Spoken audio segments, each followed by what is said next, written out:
Bonsoir à tous et à toutes. Effectivement, la répression d'Erdogan n'a pas de limite, que ce soit à l'intérieur ou à l'extérieur de la Turquie. Effectivement, la classe progressiste et opposante turque à l'heure actuelle, elle est complètement, elle a complètement disparu sous la répression de la Turquie et d'Erdogan, surtout depuis le coup d'État de soi-disant de juillet 2016. Il y a des milliers de personnes qui ont été arrêtées, des instituteurs, des académiciens, des journalistes. Ils ont été arrêtés ou bien ils ont été obligés de quitter la Turquie. Ils se sont réfugiés dans les pays d'Europe, notamment en France.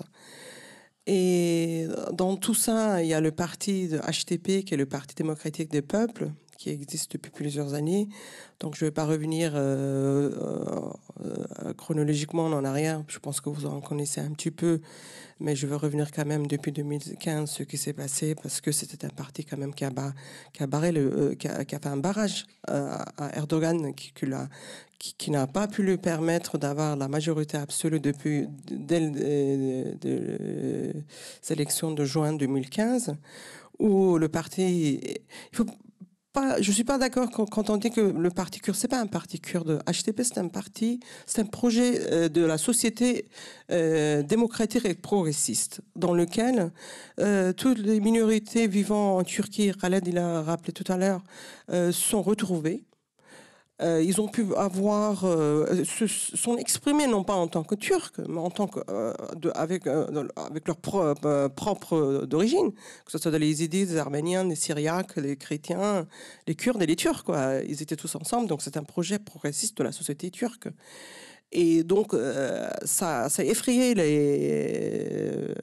la Turquie, notamment son gouvernement.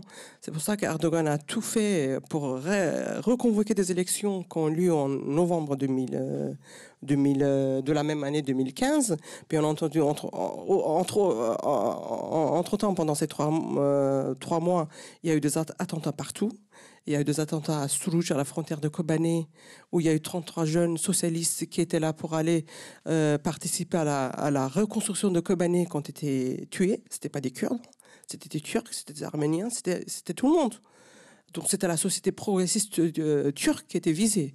Ensuite, il y a eu l'attentat de octobre en Turquie, en octobre à Ankara, où il y a eu 105 personnes qui ont été tuées. Donc tout ça il a essayé d'affaiblir le HTP pour qu'elle ne soit pas représentée à l'Assemblée nationale, malgré toute la répression, alors que l'HTP ne pouvait même pas tenir ses meetings d'une façon démocratique et dont un parti politique légal pouvait le faire, a quand même pu obtenir 61 députés. Donc ça est devenu la troisième force à l'Assemblée nationale turque, avec ses richesses, avec des députés qui appartiennent à d'autres minorités. Donc tout ça, ça gênait Erdogan dans son projet de islamiste conservatoire, islamiste et nationaliste. Il faut dire qu'il a fait quand même une alliance avec l'extrême droite, qui sont les loups gris, qui sont connus dans le monde entier de leur politique nationaliste et voire fasciste. Donc, il joue toujours à l'électorat nationaliste. C'est d'ailleurs, c'est comme ça qu'il gagne, bien entendu. Il faut savoir qu'il y a la fraude aussi.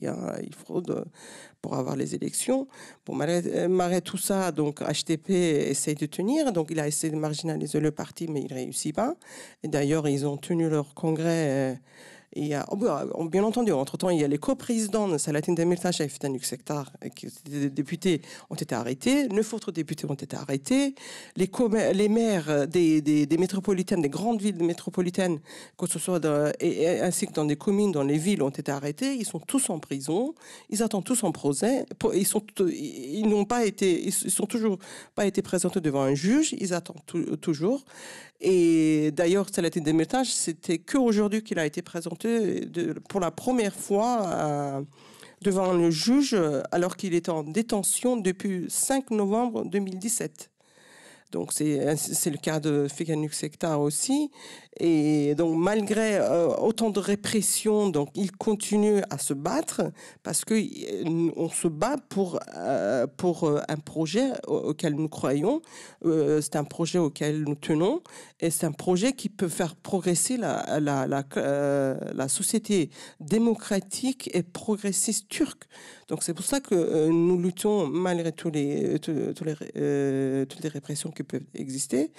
Et d'ailleurs, ils ont fait leur congrès le 11 de ce mois-ci, dimanche dernier. Il y a de nouveaux coprésidents qui ont été élus. Et c'est vrai que c'était assez significatif. J'avais envie de vous donner cet exemple. À la tribune de la présidence de ce congrès, qui a été a eu un succès énorme, a participé 32 millions mille personnes, malgré la répression, malgré l'état d'urgence, malgré les interdictions de se déplacer, etc. Donc, à la tribune de la présidence, vous aviez un député d'origine arménienne, une yézidi, un turc, une kurde et un chrétien. Donc, ça voulait tout dire. Donc, c'était réellement le projet dont HDP est le moteur dans ce pays, dans cette société, en Turquie. Donc, ça, c'était... Mais en même temps, la répression continue. D'ailleurs, 2 jours avant le congrès, ils ont arrêté 18 personnes qui étaient dans le comité de l'organisation de ce congrès. Malgré ça, le congrès a tenu, mais ça continue. Donc ensuite, il a entamé une procédure judiciaire contre la nouvelle coprésidente qui vient d'être élue à cause de ses propos qu'elle a tenus au congrès, parce qu'elle a déclaré qu'elle était contre la guerre, contre l'invasion de la Turquie en Syrie. Donc ça lui suffit de se faire arrêter.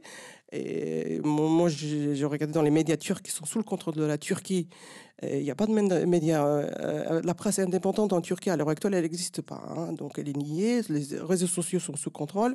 51 personnes dans différentes villes turques ont été arrêtées parce qu'ils ont partagé dans les réseaux sociaux des messages en disant qu'ils étaient contre cette guerre. Vous voyez, donc c'est énorme. Et donc, tout ça... Malgré ce qui se passe dans ce pays, malgré l'attitude de la Turquie, bon, je ne vais pas revenir en Syrie parce que Khaled Issa, il en a parlé, donc c'est surtout celui il est plus compétent que moi. Mais ce silence des États occidentaux, les États-Unis, la Russie, est plus que lâche des élèves du monde, mais c'est énorme. Macron qui a déclaré, après l'invasion, qu'il trouvait que les Kurdes de Syrie, les YPG en tant que des terroristes potentiels, attends, je suis désolé, hein, vous êtes dans la même coalition. Donc il y a quelque chose qui ne va pas. Vous considérez les Kurdes de Syrie en tant qu'une autorité pour pouvoir juger vos djihadistes dont vous ne voulez pas qu'ils reviennent en France, mais pour les protéger pour dénoncer l'attitude de la Turquie, vous ne les considérez pas comme une force. Non, mais il y a quelque chose qui ne va pas.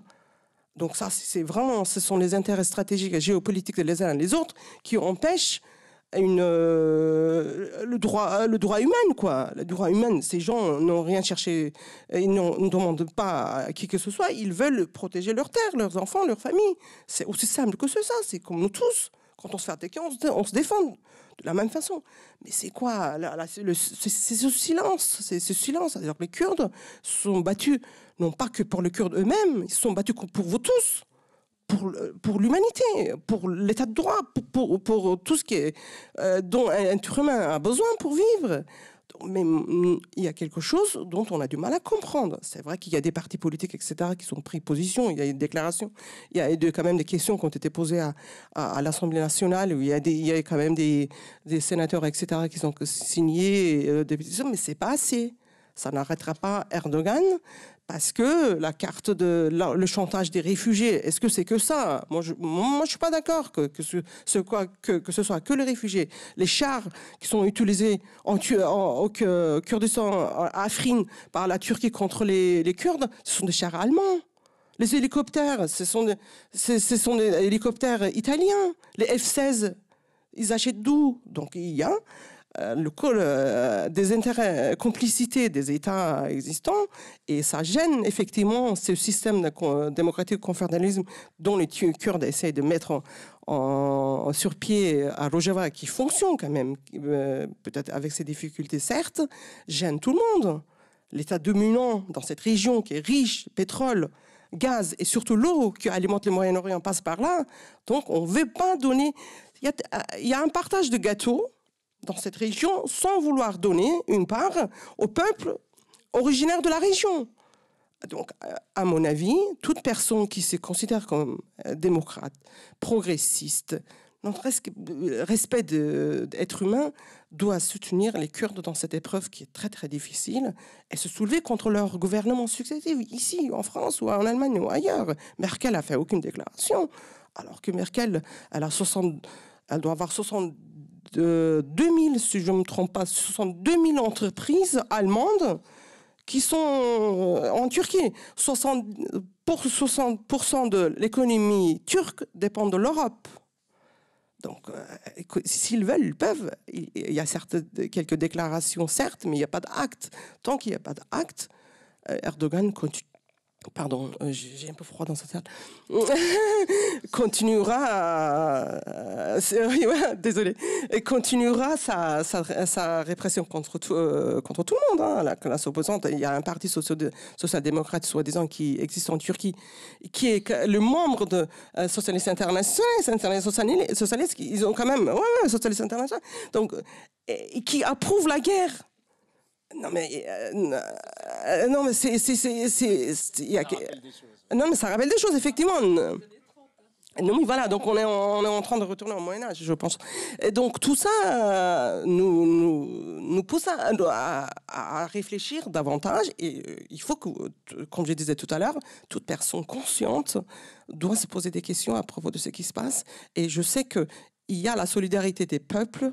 Moi, je ne crois pas à la solidarité des États. Parce que ça n'existe pas, surtout pour les États au Moyen-Orient. Il n'y a pas la solidarité des États, il y a la solidarité des peuples. Et ce sont les solidarités des peuples qui peuvent avancer la démocratie, la liberté dans ce monde. Et malheureusement, il n'y a pas que le Kurde, dont les gens ont besoin, notamment les Palestiniens, en Afrique, ailleurs, on sait qu'il y a des problèmes. Moi, j'étais très heureuse, personnellement, que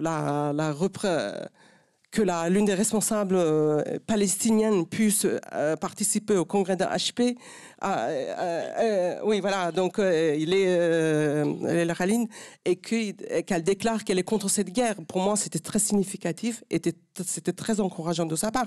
Il ne faut pas croire non plus que Erdogan défend les Palestiniens, je suis désolée. Hein.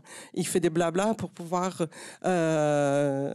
attirer son électorat nationaliste et islamiste. En même temps, il signe des contrats des milliards et des milliards de dollars avec l'Israël, hein, sans faire avancer la cause palestinienne. Voilà, donc c'est ce que je peux vous dire. Merci.